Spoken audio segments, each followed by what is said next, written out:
Welcome to Standard Chartered Money Insights, a podcast series by Standard Chartered Bank that brings you market views and insights on the go. Welcome to Cut to the Chase. Today is Thursday, the 25th of January. I'm Daniel Lam, your host for the podcast. In our podcast on Tuesday, we spoke about the weak state in the Chinese property market versus those in the US, and how combining with deflation is causing balance sheet recession. So this reduces the effectiveness of monetary policy, and low interest rate is not boosting credit demand because household and private businesses prefer to, quote-unquote, play defense and pay down their debt instead of entering new projects. So today, I want to dig deeper and explain how this works. Basically, the weakness in property and asset prices is dampening the, quote-unquote, animal spirits of Chinese consumers to spend. So this trickles down to the reduction in company profits, which spirals back into further weaknesses in asset prices. So the natural way to stimulate the economy would be to pump liquidity into the system. But the monetary easing has not been keeping up. So why is that?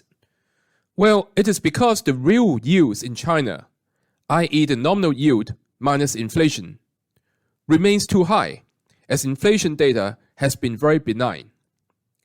And this explains why low interest rate is not boosting credit demand, because real interest rates is high. So therefore, it actually makes sense for households and private businesses to play defense and pay down their debt.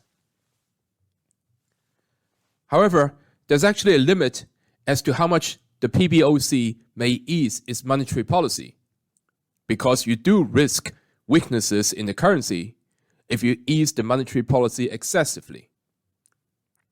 So, besides jawboning, which may only lead to short squeezes, most investors are looking for fiscal policies to boost demand and stimulate growth over the medium term. However, a word count analysis of reports from the most recent Communist Party Congress held in late 2022 show that mentions of security exceeded economy for the first time. And this stance was reiterated at the Central Economic Work Conference in December last year. So prospects of a large-scale stimulus remain far-fetched, and this explains the weak price action in Hong Kong China equities. Downside growth risks are increasing for the first quarter of this year, especially compared to those in the first quarter of last year, when China's reopening gave a boost to the economy. The Chinese authorities could be, quote-unquote, saving the bullet, wait for the first quarter data to come out, and then stimulate in a relatively large scale. So we continue to see a clearer macro picture for markets such as the US and Japan, and they are our overweight regions for equities. We do need to see more clarity on the China macro front before possibly turning more constructive there. That is all from me for today. As always, if you enjoy this podcast, please don't forget to rate and like it. Thanks for listening, and we wish you a happy day ahead.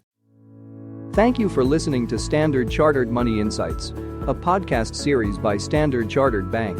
For more details, visit Market Views on the Go on our website or click the link in the description.